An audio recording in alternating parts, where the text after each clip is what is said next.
Hey, thanks for joining us today. This is Anthony Parent of IRSMedic. Whether you're joining us live on X or on YouTube, welcome today. We had to get this one out there because it's a very, very important thing. What we're talking about is Biden's Green Book, a bunch of tax changes that are down the pike. All these things waiting in the wings there for the IRS to impose. And I really didn't want to do this video because I was thinking in my head, wish casting perhaps that maybe, I'm like, I don't know if Joe Biden is going to be the next president. So why should we really care about his proposals? And then correctly, I was sort of corrected in that, what? It actually doesn't matter who the president is. It actually doesn't matter who the Congress is. No matter the case, all of these tax laws come from somewhere we don't know. We don't know who actually writes these things. We don't know where they come from, but we do know it's not our elected officials. They don't even know what's inside them when they vote on them. They just are told what to vote on them. And that is the really concerning thing. And I would say this, and joining me today is my great friend, John Richardson, the great John Richardson. He is here. He's in a wait, I won't even say your location is not disclosed because that would be disclosing that you're in an undisclosed location. So I'll just say you're coming from somewhere, obviously. Wherever you're coming from, John, it looks wonderful. Maybe I'll say something to throw people off too, wherever you may be during this.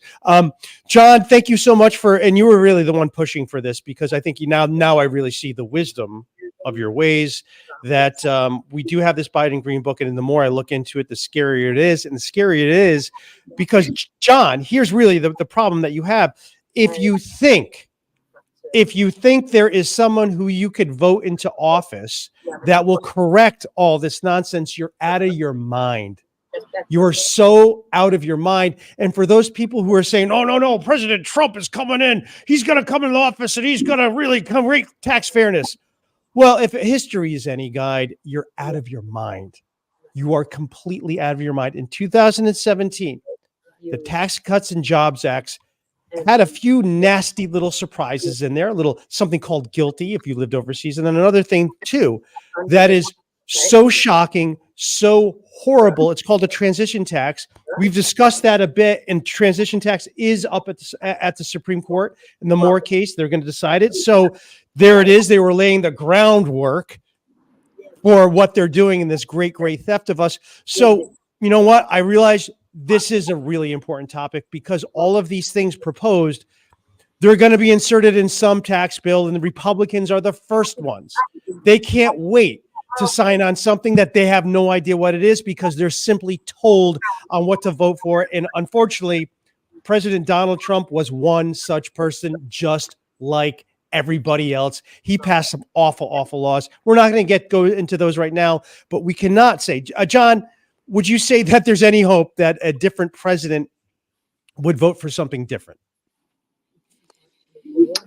I think that not if it's a Republican or a Democrat, no. Right, there you go. Right. But I think the problem is that they don't understand this stuff at all. I mean, they just have these people in Treasury who, propose this, or they have these, these committees, the Ways and Means Committee, the Joint Committee on Taxation. And I think there's varying degrees of understanding of this stuff. But if it comes to the Americans abroad issue, they have absolutely no understanding or awareness of this at all.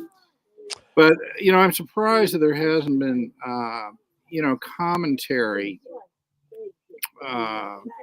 commentary on this Green Book, because it's been the same thing for like the last, 3 years, right?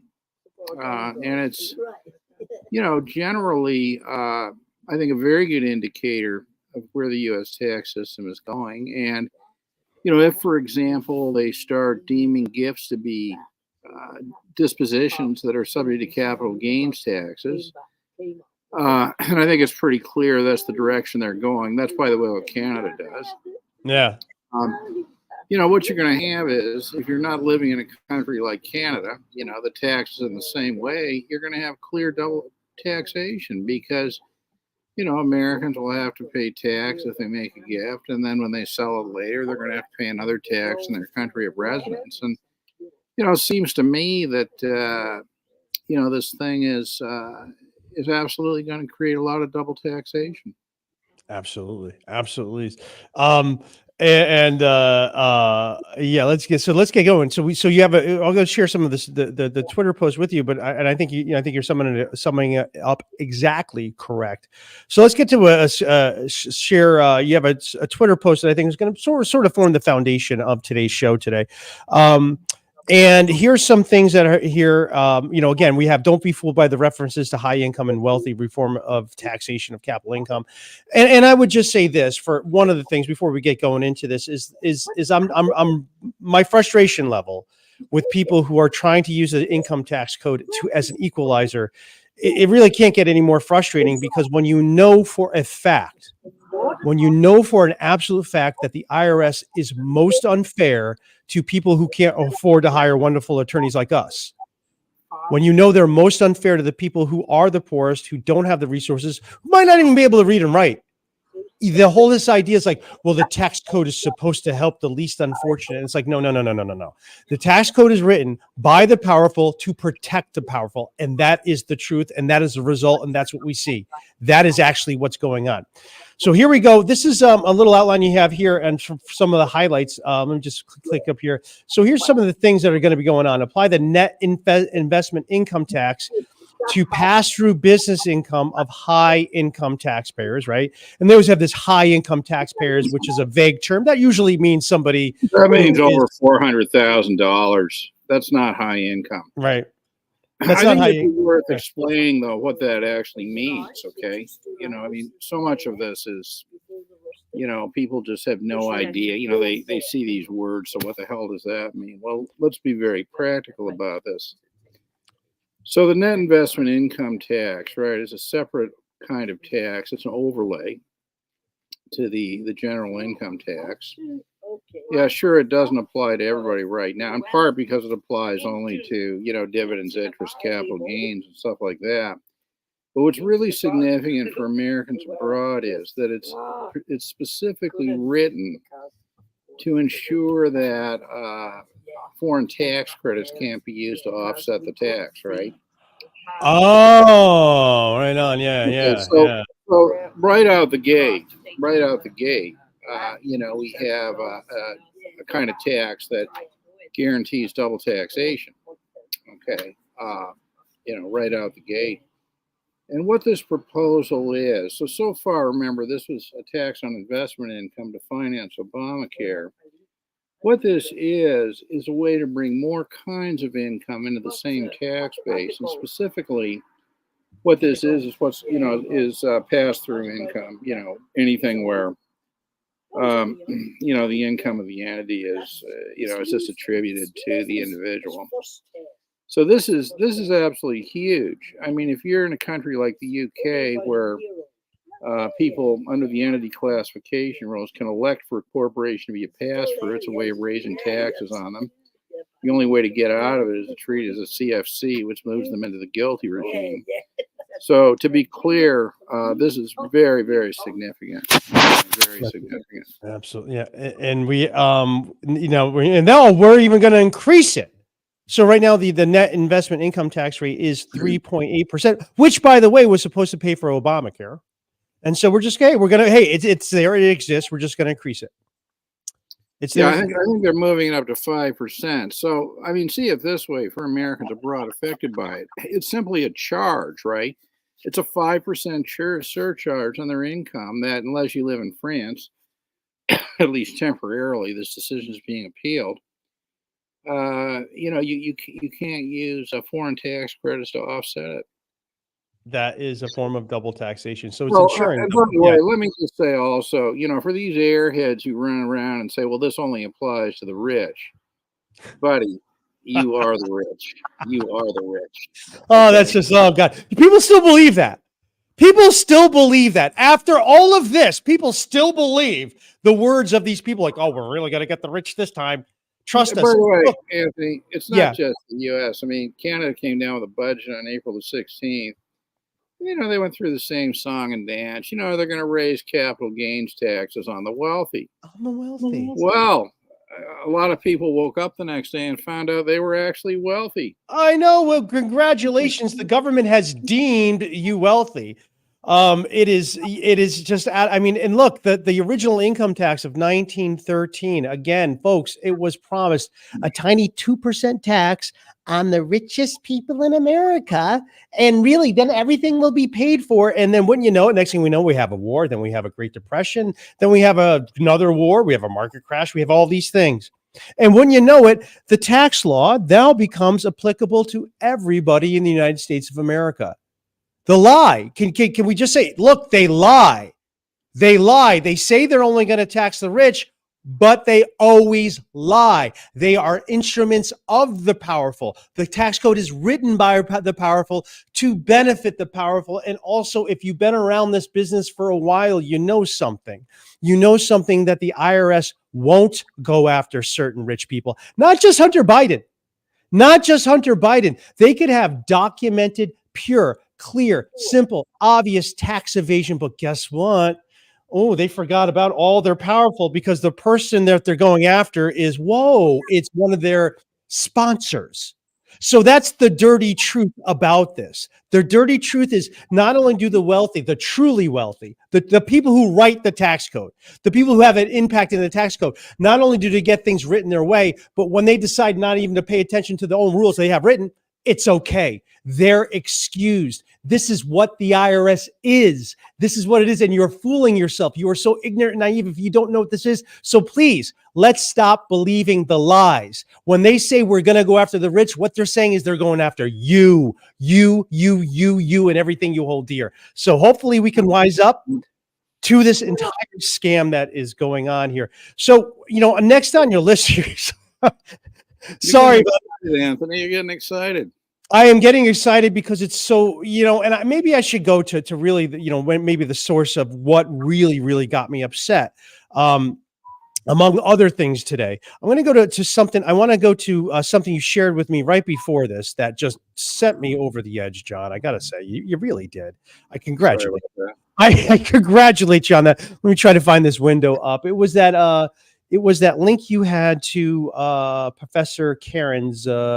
Was that on your Twitter feed? Let me grab that. If that's on your Twitter feed. Yeah, it's there somewhere. It's somewhere. I want to grab that. I'll get back to this, but let's get to this. This is what just absolutely, because I think this really explains so much of what's going on. Okay. So this is Paul Karen. He's been active on social media for a long time. So he just created a list of tax policy in the Biden administration, collecting a bunch of articles, right? Pretty harmless, simple stuff. But as you go through this, you start to get more and more enraged because as you look through, say, well, who is the Center for American Progress? Oh, they're just they're a think tank. Well, who are they representing? Well, who do they get their funding from? Well, there's mandated, union members are forced to pay for them. And also, like all of these groups, they get a whole bunch of grants from the U.S. government. They get money from the U.S. government to think about ways to tax. So they sit in their offices and they think about all the imaginative, exciting ways to tax. And then they come up with ideas to say, you know what? We need these taxes because it's unfair. We have to go for the rich. And wouldn't you know, we have just the thing to get the rich this time. I mean, look at this. We have a case for banning billionaires, right? We have, the wealth gap is narrowing, but it's not enough. These are leftist articles designed to destroy and divide us. And if you buy into that lie, what is it good when someone else is attacked? How do you help with it? And the thing is, you end up being attacked as well. So that's really, this is really where you see all of these foundations. They all work together. They're all buddies with each other. They're all on the same page. It's all a conspiracy to take your money to write more laws that will steal more of your things for fairness. This is all for fairness, apparently. That's apparently they wake up in the morning and like, how do we be fair? Well, you know what we need to do? We need to make sure that people are taxed on income they never receive. That's what's going to make it fair. So on that note, Anthony, I think that we might look at something else in the Biden Green Book that I hadn't realized until actually today. When I was going over this thing, in anticipation of this discussion, but what's fascinating is that we know that PFIC is a big problem for Americans abroad. Yes. And, because it's a very, very punitive tax on investment income received out of, some kind of a foreign corporation. But there's a way around it, okay? And it's called QEF or something. Anyway, I can't remember the acronym, but Well, yeah. Actually, I have it's the QEF election, and I do have that in my outline. I actually had an outline. Okay, good. Well, let's talk So about let me it. get the So let me get that. Let me. Qualified electing fund. Is that what it is? Qualified electing. Yeah. So what it does is it it sounds like a good thing. Where is it here? Where is it? I had it Well, here. what it is. Okay, what it is, is this, to try to keep this as simple as possible. All right. So the idea in theory is that these PFICs are designed to attack deferral. But what they do is they say, let's say that you're a shareholder in a PFIC, say a foreign mutual fund that doesn't make a distribution. If you look inside the fund and see, how many gains the company made or whatever in that year, and what you do is you include your share of the gain, okay, on your tax return, even though you didn't actually receive anything. That's what that election is about. And a lot of people, think that's a good election.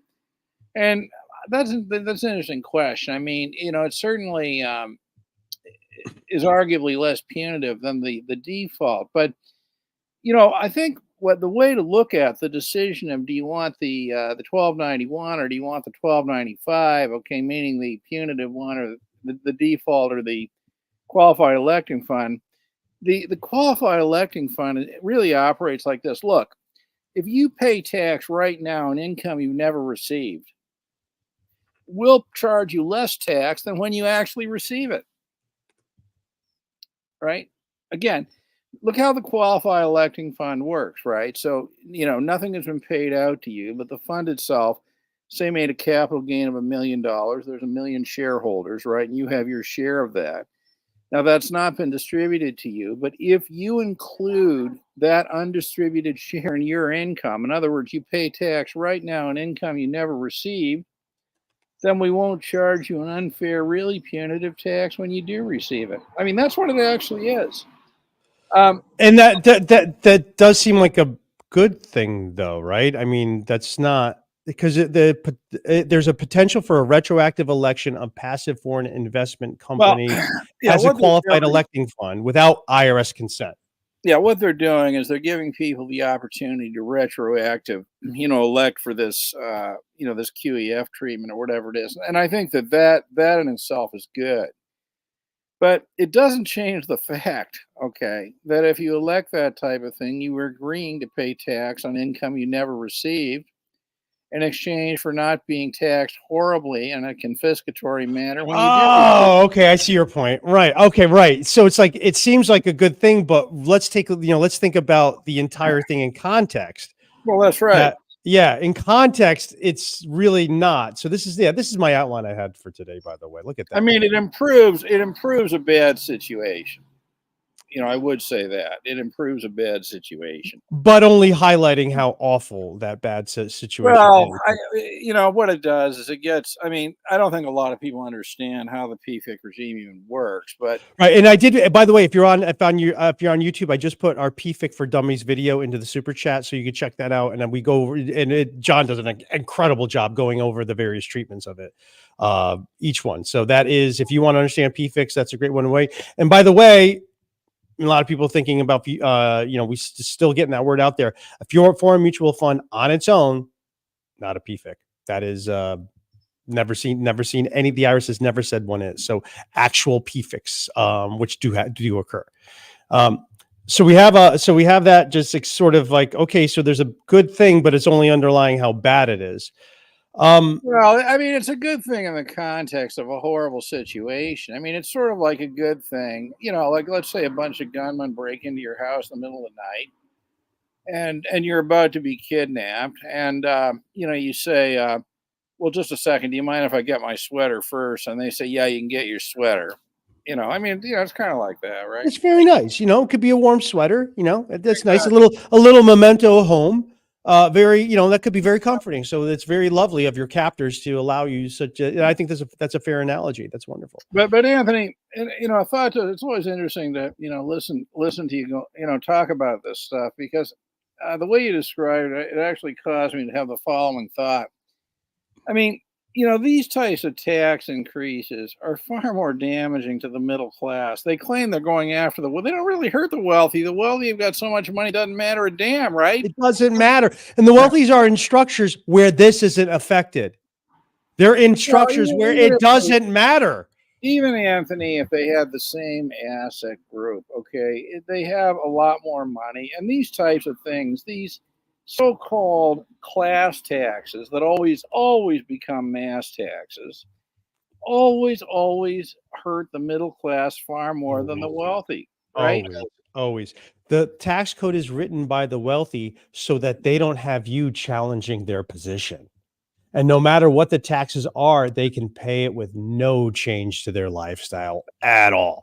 It's actually really hard to spend $1 billion. It's actually hard to spend. It's actually hard to spend $5 million a year. Very hard. Anthony, I know a few people who have no trouble with it, but anyway. No, well, it's hard. I mean, you got to work hard at it, and I wouldn't mind giving. I'd give it a shot. I've known it in my life. All right.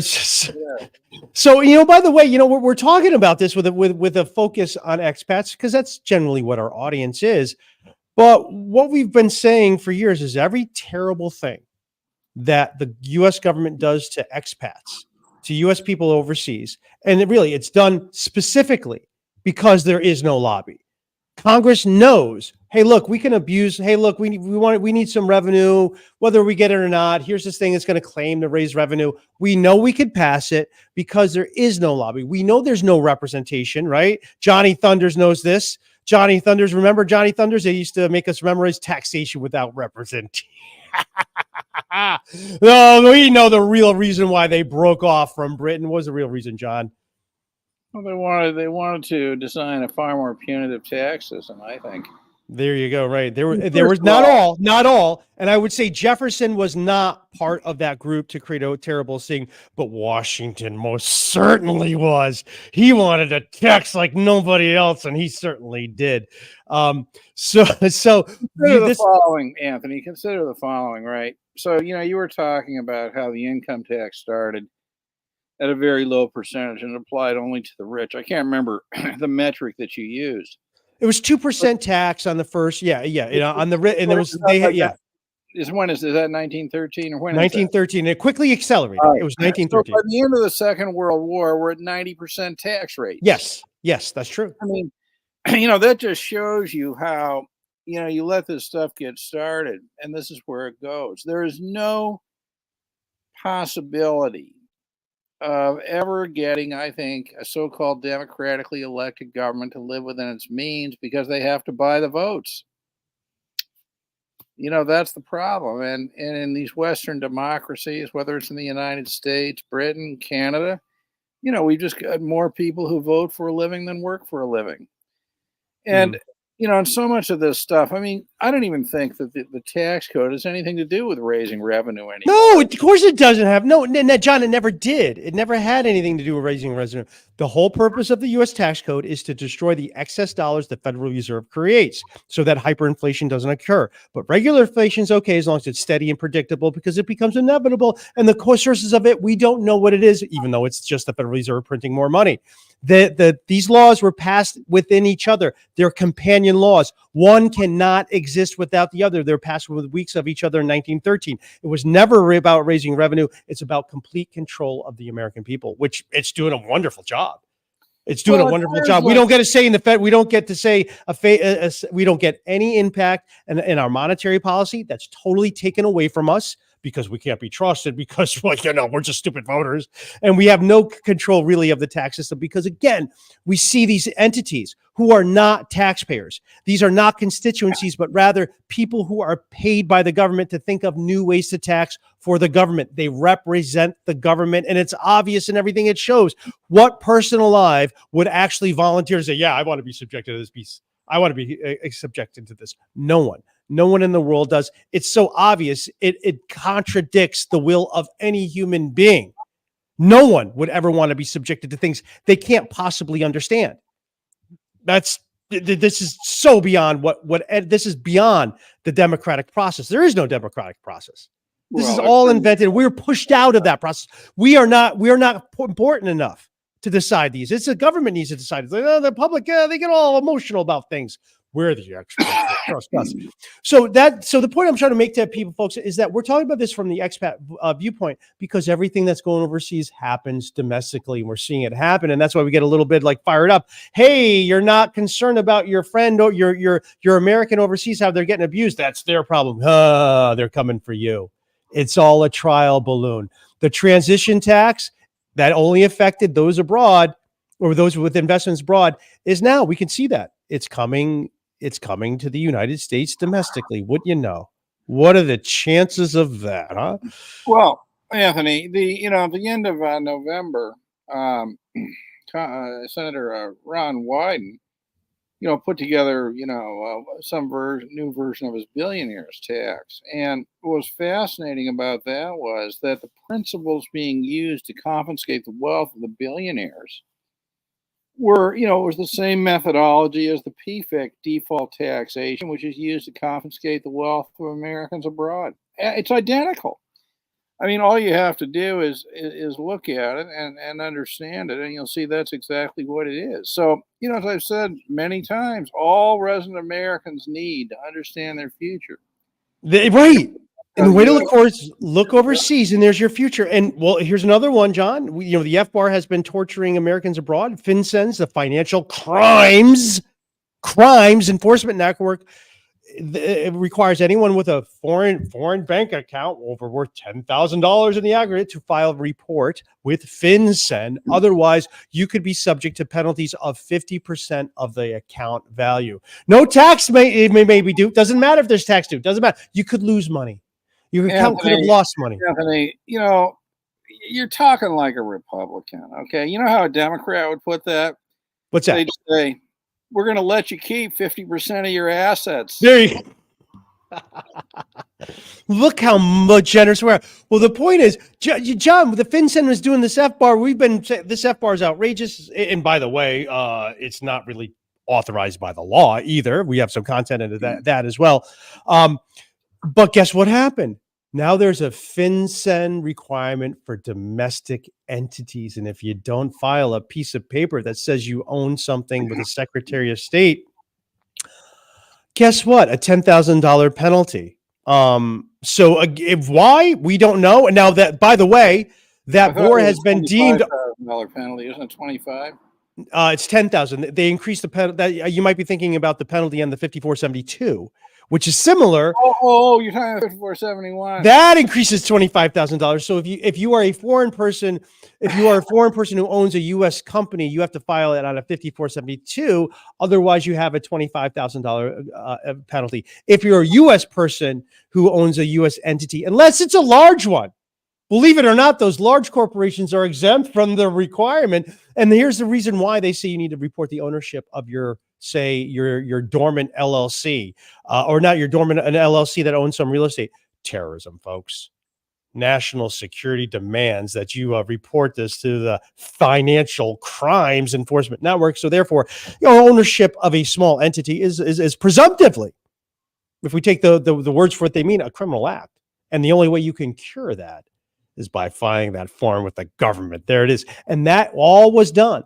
This was all a trial balloon through the FBAR, how they were working out their kinks in the administration and how they're going to penalize it. So if you're not paying attention to what's happening overseas, you'll be surprised. And the thing is, they have it all worked out. That's why they do it overseas, so they can figure out, okay, how do we audit? How do we penalize? How do we work this through our system? Now they know the answer. Okay, now we could do it. Now we could do it on the industrial scale to those homeland Americans who were not paying attention, thinking what happens overseas to people overseas. That's their problem. If they don't like it, they could just renounce their citizenship, right? That's the argument that you get. Let me ask you a question, okay? Since we're just kind of having a free flow discussion today. So a little bit. You wrote a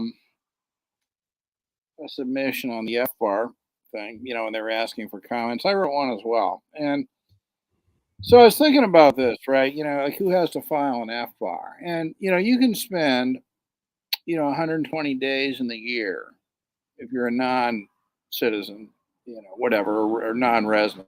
As a non-resident alien, you can spend 120 days every year in the U.S. Not become a resident, and actually, you're sitting there in Florida. Okay, you're not required to file an FBAR. Okay, under the regs. Okay, so I'm not saying you should be, but I note that you're not.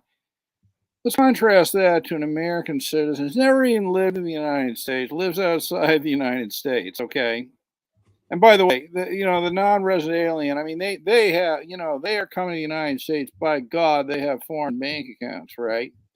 Now, so the U.S. citizen abroad, had no connection to the United States at all. Yet the way the regulation is written, the American citizen is required to and will be punished for not filing an FBAR. But these possible criminals, terrorists, people.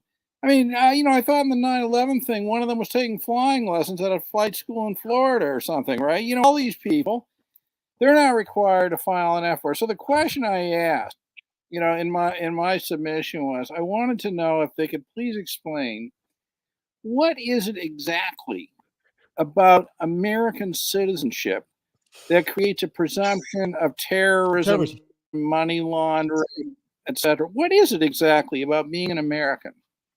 Oh my God, John, I don't know if I fully understand how brilliant your argument was before. Now I truly get it, because right, you're that's the point. It's like, well, the whole point, the claim point of the FBAR is to fight terrorism, which is actually a mythology created. John and I went through the actual history of the act. It had nothing to do with the Bank Secrecy Act. The original claimed FBAR law was nothing. It was just about regulating currency transactions. That's all it was. That's all. It had nothing to do with bank accounts whatsoever. But the point is this, is like, well, 9/11 was a serious thing, right? And it was allegedly foreign actors, none of whom were American, as U.S. citizens, all claimed to be foreign nationals who were involved in the terrorism. That's the official story of the U.S. government. Let me add something right at this point. So the statute itself, if you take a look at whatever it is, 5314, the statute itself talks about, citizens, residents, but it also requires anybody in the United States, and doing business in the United States to file an FBAR. So, it's plain terms. Okay, the 9/11 hijacker was, by statute was required to file an FBAR, but the Treasury Secretary has the authority to exempt certain classes of person. And what they've done is they have essentially exempted non-resident aliens. When, the statute actually authorizes them to set up FBAR machines at every airport. You can't leave till you file an FBAR, okay?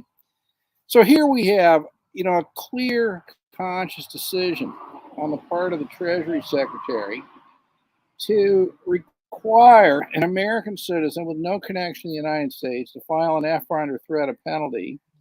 All right, but even though the statute requires, these people who are in the United States to file an FBAR, that somehow they are exempt. And I mean, there's been some interesting addition to this year. So you may have heard of a case called Arresti or Arresti or something.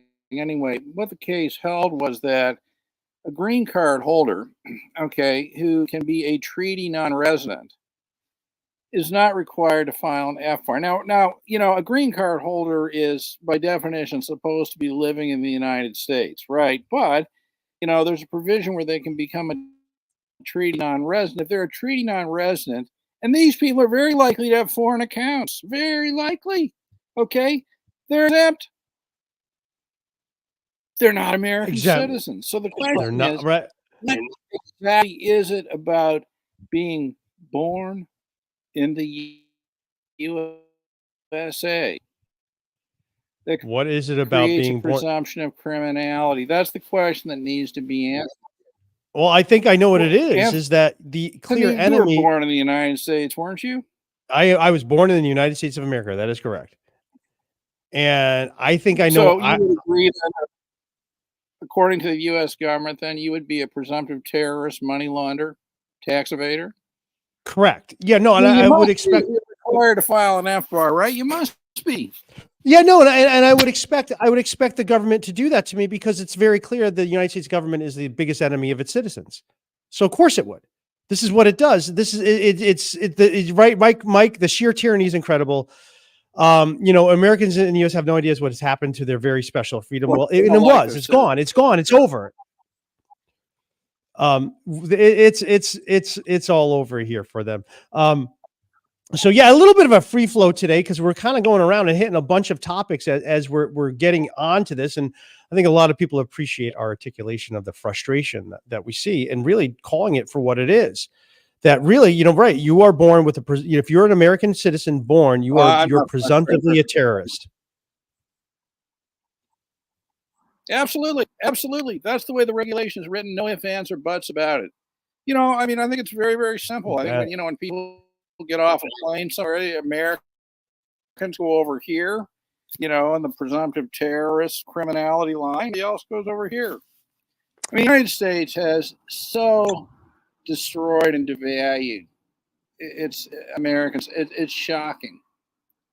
I mean, is there any other country in the world that has deliberately gone out to destroy the value of its citizenship?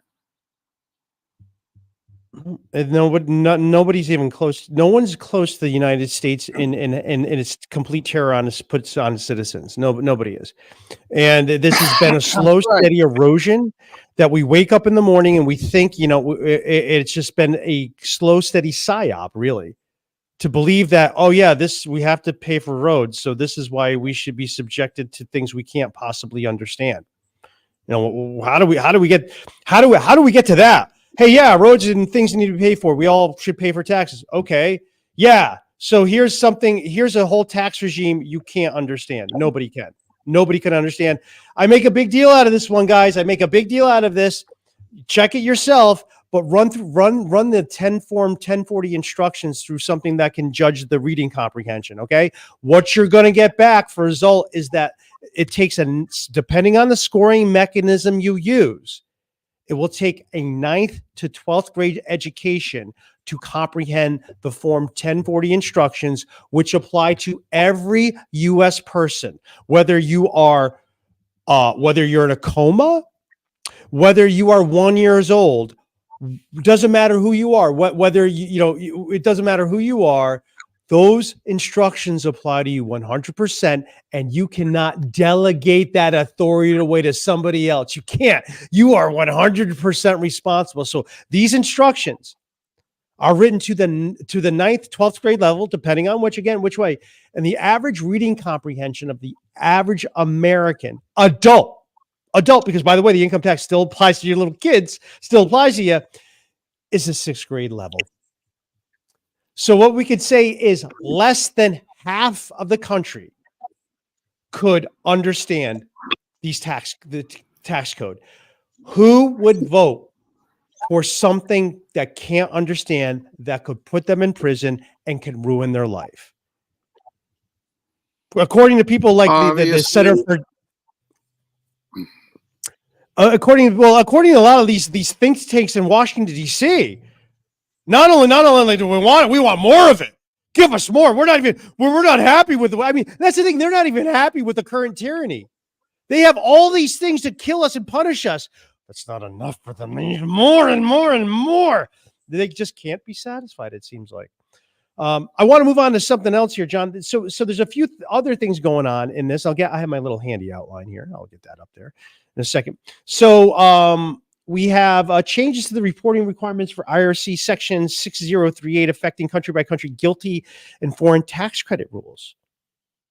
Well, so another wonderful chance for double taxation. Looks like we're going to have that. So if you were disappointed that maybe we wouldn't get the double taxation, here we are. Oh, it looks like John dropped off. Hopefully he gets back on here. Oh my God, I'm all alone here. Oh no, where's my partner in crime? John, get back here. All right, we'll continue anyway. So that's one problem we have right here is that there's changes there. So again, it's a hidden way to get double taxation, right? They don't come out and say we're going to. I mean, even some places they're saying, hey, yeah, we're going to increase the rates, but they don't show the whole increase because they're changing ways and you pay for it. This will ensure double taxation. Then we have this proposed 10% general business credit for onshoring a trade or business in the U.S. There it is. That's something to bring you back home, because this is all about control. This is all about 100% control of you over by the government. And then this is really disgusting here. This is when they're just like, they can't help themselves, can they? They cannot help themselves. Disallowing deductions for expenses incurred when moving a U.S. trade or business offshore, right? Hey, you'd be entitled to that, but hey, what are you doing offshore there? That doesn't make any sense, and that's not anything they want to have anything to do with. So these are some of the big changes coming. Now, if we look at what is actually going on in the grinding, one of the things here, and by the way, what this right here, raising the corporate tax rate to 28%, because what we do with a lot of our folks to avoid some of the guilty is we have that flow through to a C Corp. The C Corp is taxed at 21%, and now they're able to take the same benefits of guilty large corporations do. But the IRS isn't happy with that. The IRS doesn't like that whatsoever. So rather, raising the corporate rate to 28% will make it punitive and get the people and hit people with guilty. This is where let me see if we got some here we go. Mona Lisa. So glad I'm out. Long live the king. Yeah, right on, Mona Lisa. You know what? This is if you are on the fence of renunciation, if John was still here, he'd be telling you something. He goes, hey, right now is the best time to renounce. Get out. It's looking bad. But again, because what I said at the beginning, it doesn't matter who's elected. These proposals are already out there. They're already out there, and they're just going to be handed to, doesn't matter who you vote for.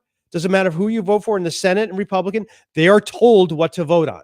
They won't understand anything in it. They don't have to understand in it. They will just vote on it. And these proposals come from magical places, which we don't know. And those of you who've watched this channel for a while know I have a problem with FATCA. You know, I have a problem with how Elise Bean, the claimed author of FATCA, didn't really know her own law all that well. She didn't understand the difference between FATCA and the FBAR. She didn't understand the entire landscape. And I found that so interesting. Somebody who was so versed, who claimed to be so versed on FATCA that they all actually wrote the law, didn't really seem to know that much about the law. In fact, she got 15 things wrong about it. 15 things wrong about the law that she claimed to have written. So that tells me something. You know what it tells me? She didn't write that law. But for some reason, she's saying she wrote that law. So even when we're told that people wrote a law, who really wrote it? Where do they come from? Love this comment, MC Nello. Thank you. I love the passion you guys have. If everyone in the U.S. actually understood the particulars of the tax code, the federal government would be abolished tomorrow. Oh, that is music to my ears. And that's exactly what we're trying to do. Kind of our challenge is this, and this is really the challenge that John, Keith, and I have, is that we have something so complicated and so awful. People look at that complication like, oh God, I don't want to talk about that.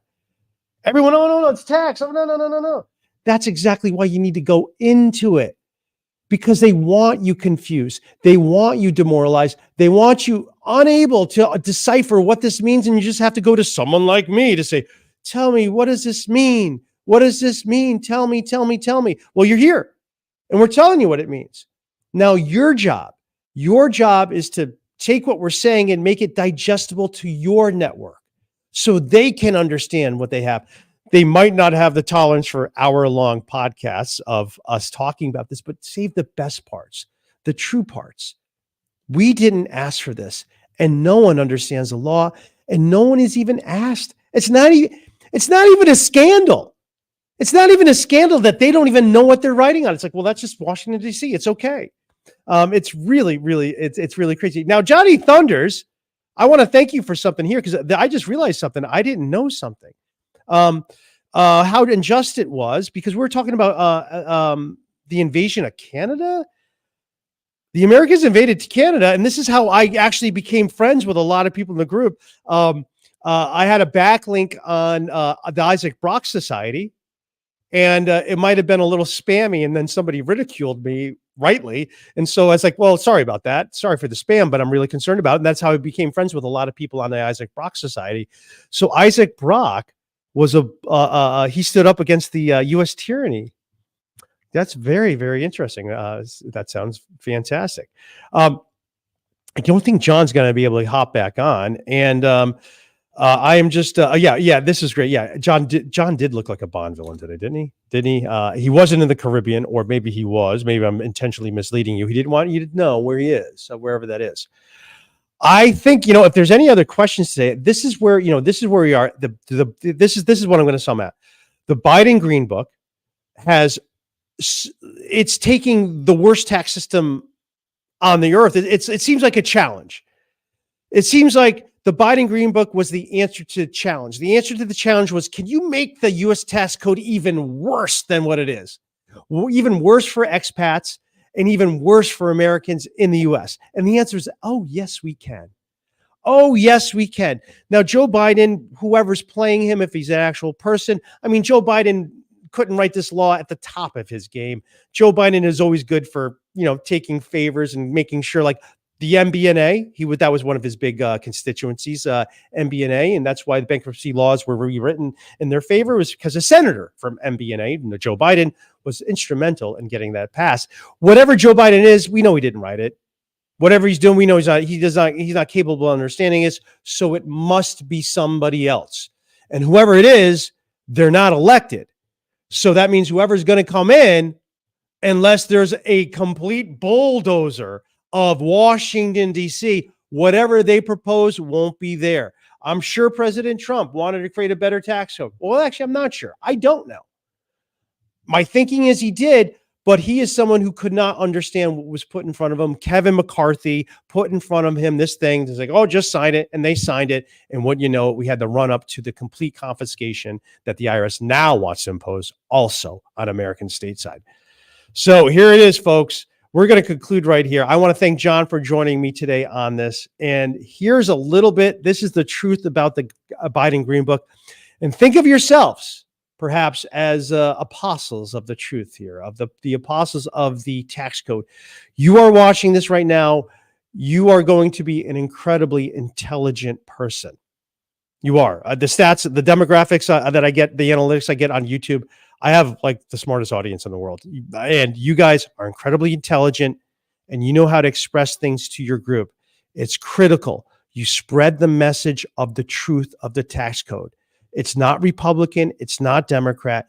It's Washington, D.C., firmly, squarely against the American people.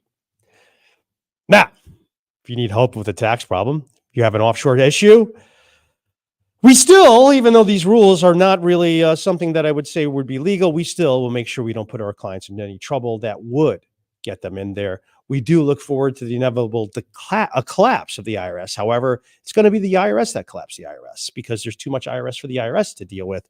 And that's sort of one of our strategies when we're dealing things, that we know the IRS has limited resources to deal with the IRS.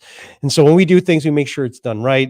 And we make sure it's done in a way that the IRS knows there's going to be a challenge. And this is something that I saw on Twitter the other day, somebody I follow, and this is really maybe the advice I'll leave you with. And it's unfortunate. It's really unfortunate that one of the best investments you can make in your life is hiring somebody like me. Hiring a tax attorney could be one of the best things you ever do in your life. And that's, I think, the greatest indictment of the U.S. tax system. How could a system be fair when only the people with access to the top attorneys get a wildly different result than the people who don't? That means the system isn't fair. So if you are one of those people who doesn't have access to an attorney and you're looking for a tip that can really help you, and this was something that an ex-IRS agent just put up on Twitter, and he did, and this was a really good tip. Here's the tip I want to leave you. When you're communicating with the IRS, I want you to at least one time quote one thing from the Internal Revenue Manual. The Internal Revenue Manual is on irs.gov, and basically it's the playbook of how the IRS is supposed to act. Once the IRS knows you are aware of the Internal Revenue Manual, they will treat you differently.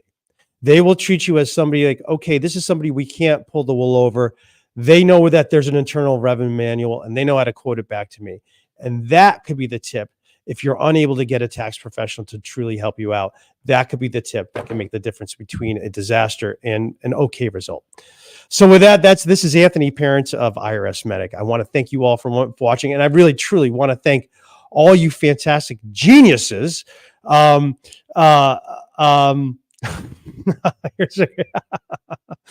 you, McNello. Thank you so much for that.